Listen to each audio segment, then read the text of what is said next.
su teoría respecto al origen del conteo de los años. Porque si tiene que ver con lo que dijiste tú, Henry, acerca de una regresión infinita, no podría haber un conteo de los años, en teoría. Yo sé que este argumento no se sostiene por sí mismo, pero me imagino que ese podría ser uno de los motivos de esta pregunta, o quizás podría ser para nosotros dos respecto a las fechas de antes y después de Cristo.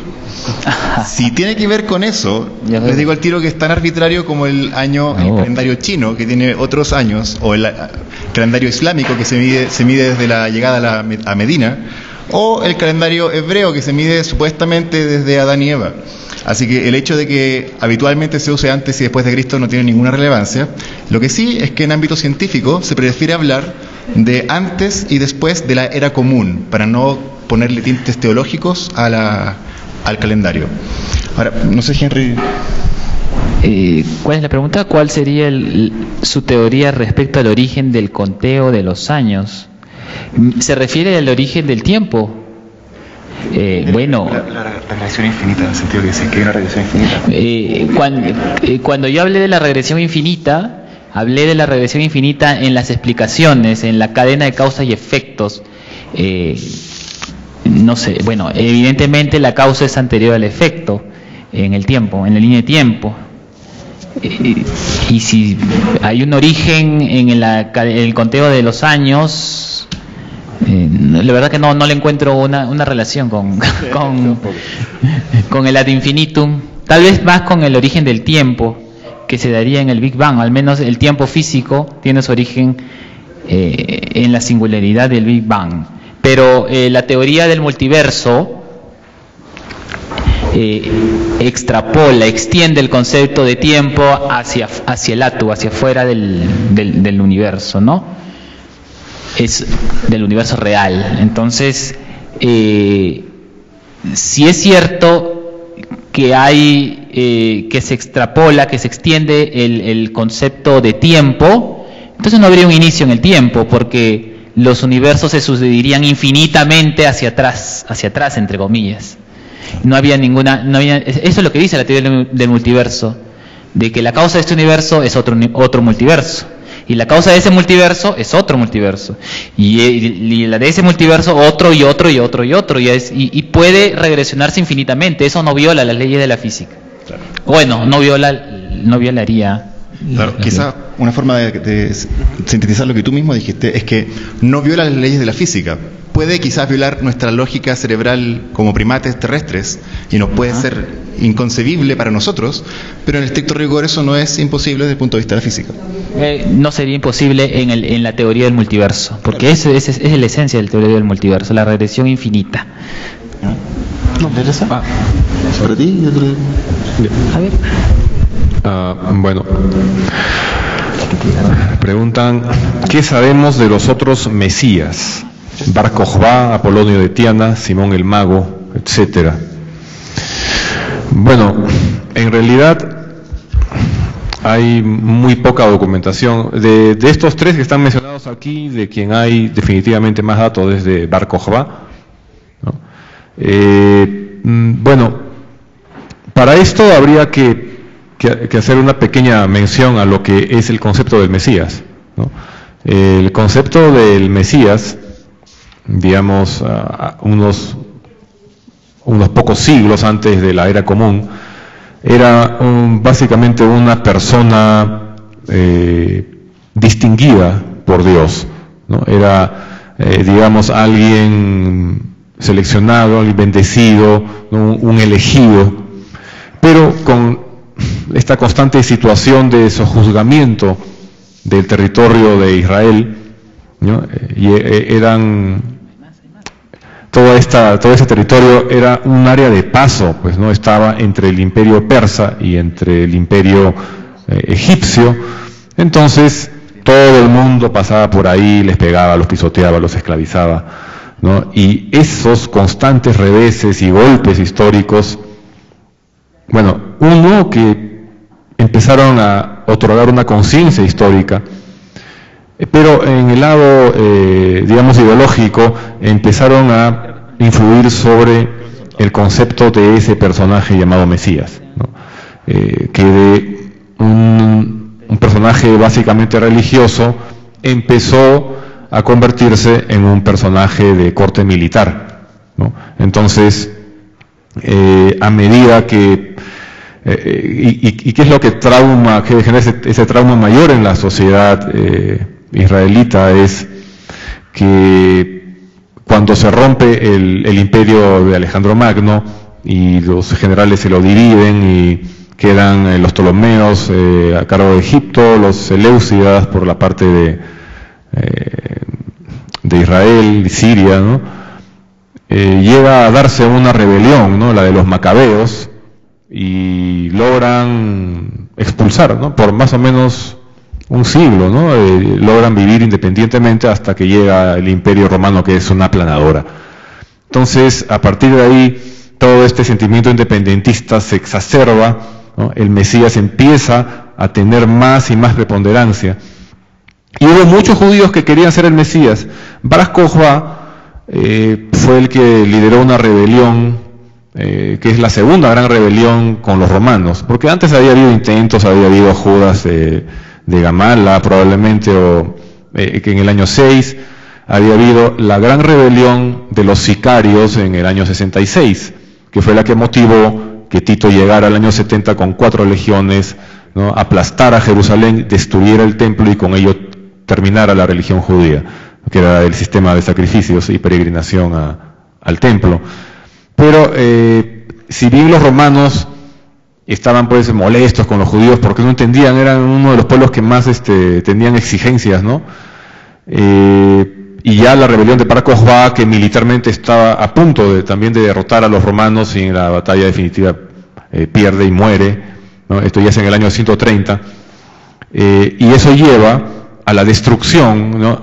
Por parte de los romanos del Estado de Israel, ¿no? Cambian por completo, deciden cambiar todas las fronteras y luego piensan, a ver, ¿quiénes son los peores enemigos de los judíos históricamente?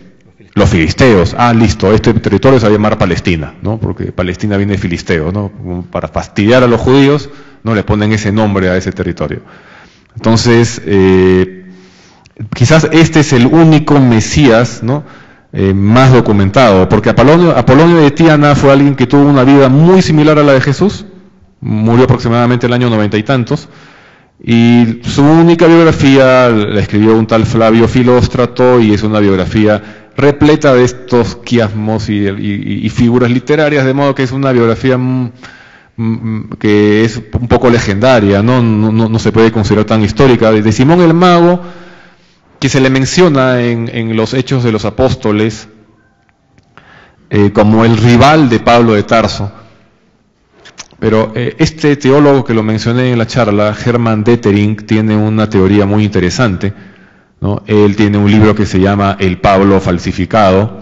Él sostiene, habrán escuchado quizás que de las 13 cartas paulinas en el Nuevo Testamento, solo 6 son falsas, ¿no? Y 7 son, entre comillas, auténticas, ¿no? Bueno, Detering propone, sin pelos en la lengua, que exactamente los mismos criterios que se han usado para descalificar esas 6 cartas, que es clarísimo, son exactamente igual de aplicables en las otras 7, ¿no? De hecho, Detering sostiene que todo el epistolario paulino es una falsificación del siglo II, y se aventura a responsabilizar a Marción de esa falsificación, ¿no?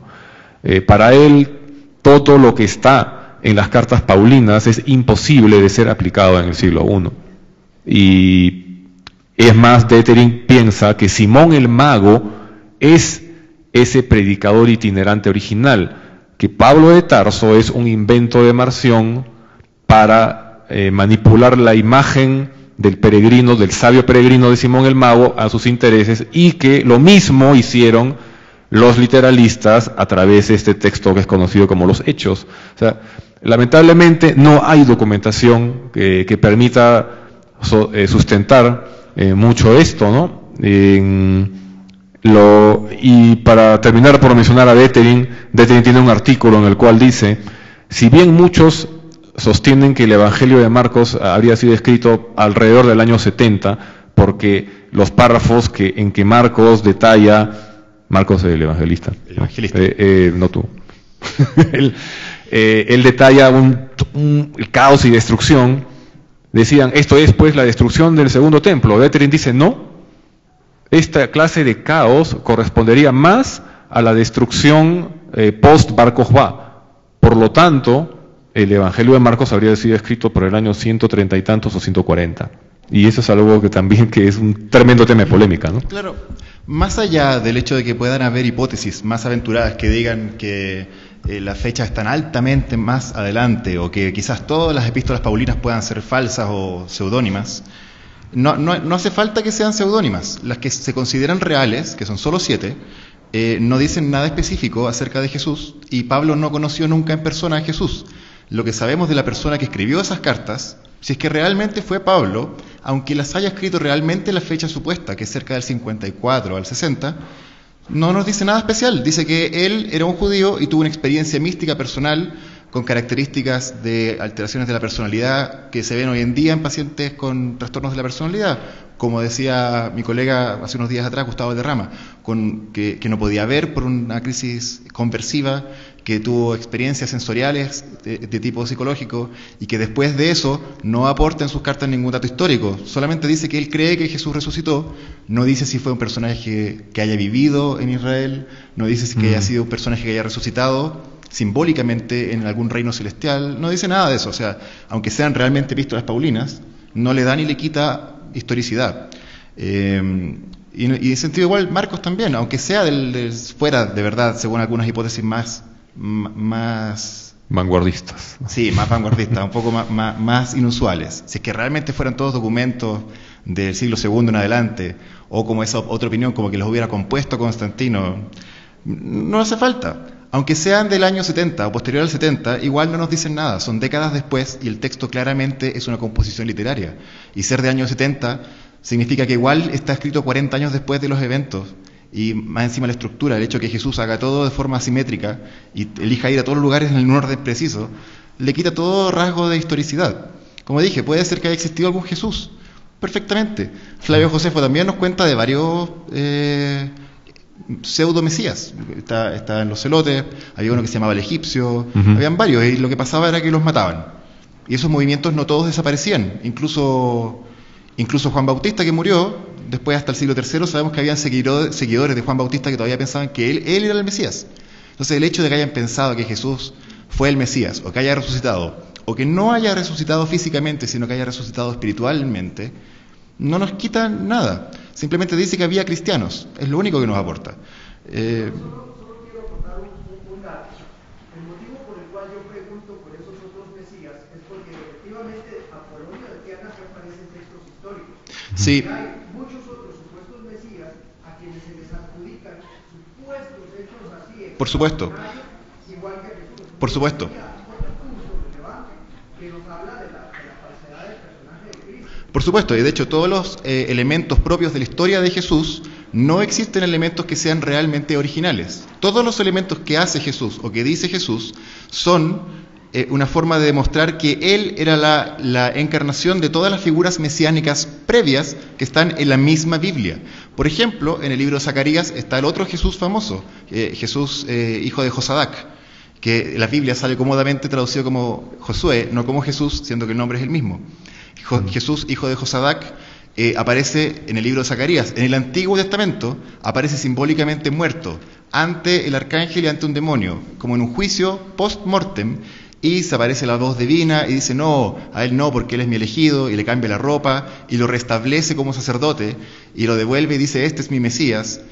Y claramente es un molde que se utilizó para las cosas que hace Jesús en el Nuevo Testamento, este otro Jesús. Pero también hay cosas de Jesús del Nuevo Testamento que son sacadas de Jesús, hijo de Nun, el discípulo de Moisés, que fue otra figura mesiánica. Y hay otras cosas que son sacadas de Salomón, y hay otras cosas que son sacadas de David. Entonces, Jesús, el personaje Jesús, el personaje literario, no dice cosas originales ni hace cosas originales. Con Apolonio de Tiana también hay cosas muy similares, también resucita, también cura a los enfermos, pero si nos ponemos súper críticos, los textos que hablan de Apolonio de Tiana tienen mucho menos valor histórico que los de Jesús, porque son escritos siglos después y también no son de gran valor histórico. Lo escribió una fanática de Apolonio de Tiana, que según ella se había curado gracias a Apolonio de Tiana, y mandó a escribir que otro historiador le recopilara los hechos para tenerlo. Entonces, claro, no son datos históricos, pero por lo menos sí podemos decir con seguridad y con certeza, y eso de hecho se trata el libro que voy a publicar próximamente, que cada versículo del Nuevo Testamento respecto a los hechos de Jesús nos dice cosas o vagas, ambiguas, no históricas, como lo que hacen las epístolas paulinas, o nos dicen cosas totalmente literarias, como es el caso de los evangelios. Tengo una pregunta. En un capítulo de Mateo dice, hablando Mateo con Jesús, dice, pero es necesario morir para vivir.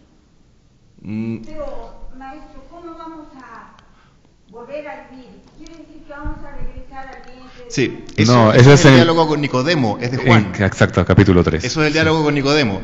Todo ese diálogo, Nicodemo le pregunta, Señor, ¿cómo es que vamos a nacer desde el Espíritu? Y porque Jesús dice que tienen que volver a nacer desde arriba. Todo ese diálogo solo funciona en griego. Está basado en la palabra anothen, que significa tanto desde arriba como de nuevo, pero solo funciona en griego. Entonces Jesús, el discípulo en el fondo le pregunta, ¿cómo vamos a nacer de nuevo? Significa que voy a volver a nacer desde el vientre de mi madre. Y Jesús le aclara, no, vas a nacer anothen, desde arriba, es decir, vas a nacer desde el Espíritu Santo. Pero el hecho de que solo funcione en griego demuestra que eso no lo dijo Jesús, porque el personaje histórico se supone que hablaba arameo. Es todo una broma de diálogo en base al doble significado de una palabra griega que jamás habrían dicho conversando. Y en arameo existen estos significados, pero en dos palabras diferentes. Claro, entonces no podría haber el juego de palabras. No habría funcionado. Pero se cumple una cosa, eres hecho de polvo y polvo te convertirás. ¿Se cumple hasta la fecha o no? Ya, o sea, si es que estamos hablando que estamos compuestos de átomos y la gente después se muere y se vuelve nuevamente materia inerte, sí, pero eso no tiene relevancia con el hecho de si es que existan dioses, o si esos dioses tengan hijos, o si esos hijos sean el único camino para que la gente vuelva a tener átomos con vida y vivir, o como réplicas en el cielo con sus familiares. El hecho de que seamos seres mortales no tiene relevancia respecto a las preguntas de si existen dioses o no, o si es que Jesús fue un personaje histórico o no, o si es que fue el hijo de un dios o no.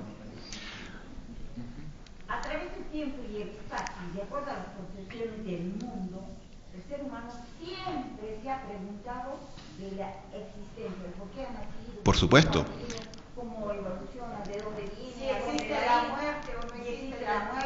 Por supuesto que sí. Y es por eso que todas las culturas humanas, por aisladas que estén, todas han desarrollado mitos respecto a después de morir nos vamos al Valhalla, o al Hades, o al cielo. Son especulaciones o que hay Odín, Thor, y todas las culturas humanas han desarrollado dioses. Eso significa que sería muy inusual que una solamente tuviera razón. Lo más probable es que es un fenómeno psicológico de los seres humanos, queriendo saber cosas, pero en realidad no sabiendo. Así que llenamos esos vacíos con historias que le den sentido a la muerte. Tengo una pregunta que creo que está relacionada con lo que hablamos recién.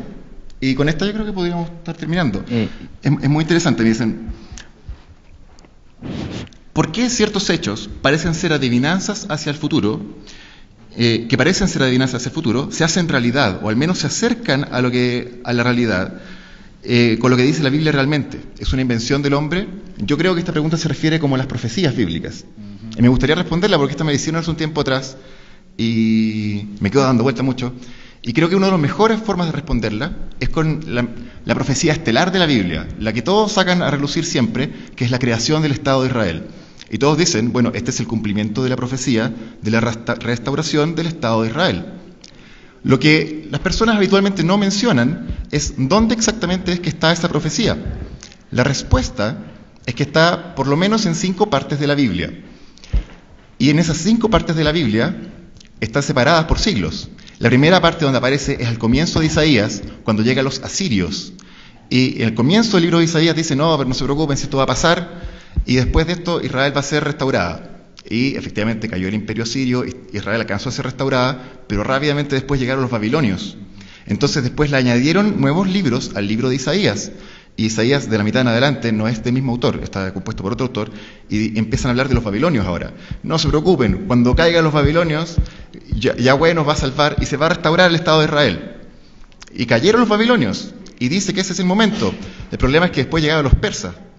Entonces, después de los persas, cuando estaban los persas, empezaron a salir otros libros diciendo que ahora, cuando caigan los persas, va a ser restaurado Israel. Solo que después vino el imperio persa aqueménida. Entonces, en el libro de Daniel dice, no se preocupen, ahora sí, va a caer Antíoco IV, y ahora sí va a bajar el arcángel, va a hacer la restauración del reino, y no va a haber ningún problema. Y eso lo escribieron, de hecho, cuando estaba ya cayendo el imperio. El problema es que pasó poco tiempo y llegó Alejandro Magno. No, Alejandro Magno fue antes. Llegaron los romanos después del problema de los macabeos que pidieron una intervención externa. Y finalmente, bajo Imperio Romano, es que el Nuevo Testamento dice que ahora sí, ahora va a caer Roma y ahora sí que se va a restaurar Israel. Entonces tenemos que, literalmente, con cada una de todas las invasiones extranjeras hacia el reino de Israel, hubo una profecía bíblica que está en todas sus Biblias, que dice que ahora sí que se iba a restaurar el reino de Israel. Y aunque en su momento todos esos imperios cayeron y alcanzaron a restaurar parcialmente el reino, todas las veces volvió a llegar otro poder invasor y de nuevo pasó otro profeta tratando de corregir el anterior. Y nunca se cumplió. Entonces el hecho de que ahora, después con la ONU y con mucha gente cristiana y judía tratando de hacer la cuestión y tratar de generar esto, lo hayan hecho, solamente muestra que las profecías bíblicas son las que fallaron, porque de hecho van con fechas. La de Daniel decía que ahora se acababa ahora el 165. Según Ezequiel, la restauración era cerca del 600. Según el comienzo de Isaías también, pero según los añadidos de Isaías, cerca del 530, cuando ya fuera a caer Babilonia. Solamente llama la atención el hecho de que haya un Israel ahora, solamente hace que los académicos vean la Biblia y se den cuenta que todas las profecías fallaron y que todas las profecías fueron corregidas por otra profecía y por otra profecía y por otra profecía y todas fallaron. Entonces, eso. Y sin mencionar cuántas veces se ha predicho el fin del mundo sobre la base de la Biblia y... Por supuesto, ¿no? El mismo tema, el fin del mundo según Jesús era antes que pase esta generación. ¿Puedo responder la pregunta? Dale. Han habido varias preguntas que me han hecho que no... Acá rápidamente unas, ¿no? Solo el transhumanismo podría permitir comprender al ser humano, o sea, le podría permitir al ser humano comprender el ATU, o habrían otros caminos. Una de las conclusiones a las que más o menos llego cuando hablo del trilema Agripa y sobre la insatisfactoriedad de las tres respuestas de Agripa y el isomorfismo de las especulaciones del ATU, es que la mente humana, como está estructurada actualmente, no ha evolucionado para comprender el ATU, por lo tanto todas las explicaciones no son insatisfactorias o aberrantes, en algún grado. Es por eso que los humanos a veces se tienden hacia el deísmo, hacia el teísmo, pero todas en realidad tienen un grado de insatisfactoriedad. Entonces lo que yo postulo precisamente es que hay que modificar la condición humana, hay que modificar la mente humana, y la corriente que modifica la condición actual humana es el transhumanismo. Ya se había hablado sobre eso. Entonces, cuando se modifique la condición, el cerebro humano, se va a modificar la mente humana, va a adquirir mayores capacidades, entonces vamos a poder salir de nuestra humanicidad, como decía el científico Marcos, que la humanicidad tiene 4 características. Entonces nosotros vamos a poder ir más allá, comprender más cosas, no sé, tener qualia de más colores, y esto también traería mayor comprensión. Yo veo que este es el único método o camino para comprender, intentar comprender al ATU, modificar la mente consciente humana, o tal vez, porque como filósofos, ¿no?, también tenemos que tener en cuenta todas las posibilidades. Tal vez nunca lleguemos a comprender el ATU, claro, por más que modifiquemos la mente humana. Claro. Esa es también una posibilidad, tal vez no lo lleguemos a comprender nunca. Ya, rápido, sí, otra. ¿Qué entes o conceptos se pueden colocar en el nivel de los dioses que no nos coloquen en un nivel dogmático, en el caso de que neguemos o aseguremos su existencia? Sí, no comprendo bien la pregunta, pero yo he asegurado de que si aceptamos el principio de inconocibilidad sobre el ATU, las actitudes 1 y 7 son dogmáticas, pues, porque tú no puedes asegurar nada sobre el ATU al 100% con toda seguridad, así que siempre tienes que tener un grado de posibilidad de que te puedas equivocar. Perdón, es que esa pregunta es mía. Ah, ya, sí.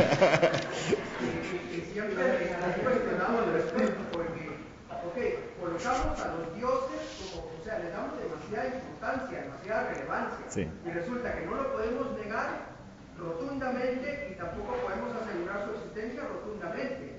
Pero ¿por qué no sucede? Por ejemplo, pensamos en los dioses de los bribris, por ejemplo, Sigur, es un dios que si oímos que fue un extraterrestre que pasó volando y se le cayó una semilla y que de ahí salió el ser humano, vamos a entenderlo como ridículo. O posiblemente los dioses de algunas civilizaciones que estuvieron aquí en América Latina nos van a parecer ingenuos, absurdos. Entonces, si vamos, digamos, al principio de que desde la mente de los niños viene aquella mente que le da vida a objetos inanimados, nos vamos a lo más antiguo de la era humana y vamos a entender también, podemos tener una idea de dónde viene el concepto de Dios. La diferencia es que ha prevalecido durante miles de años y se sigue cuestionando si existen o no los dioses. Pero ¿por qué no puedo yo equiparar a Dios con la existencia de las hadas o los duendes? ¿Por qué sí puedo negar rotundamente que las hadas y los duendes no existen? ¿Y por qué no puedo hacerlo con dioses o deidades? Simplemente es un tema que ha estado en la humanidad. Fíjate que en realidad no podrías demostrar negativos, ni siquiera sobre las hadas, pero sí puedes estar casi completamente seguro de que las hadas no existen porque es más probable que sean un invento de la cultura humana, especialmente si es en la conjunción de cosas que existen, pero al 100% como no se puede. Ahora, el concepto de Dios que llega de un ovni y pone una semilla, no es ese concepto de Dios al que me refiero, porque Dios como se abstrae, como se conceptualiza, es un ente que existe en el ámbito trascendente del universo. Entonces, si hay un marciano o un extraterrestre muy inteligente que con una tecnología superior ha desarrollado la vida en la Tierra, entonces ese no sería Dios. No es un Dios, o sea, desde este concepto de Dios universal, ¿no? Que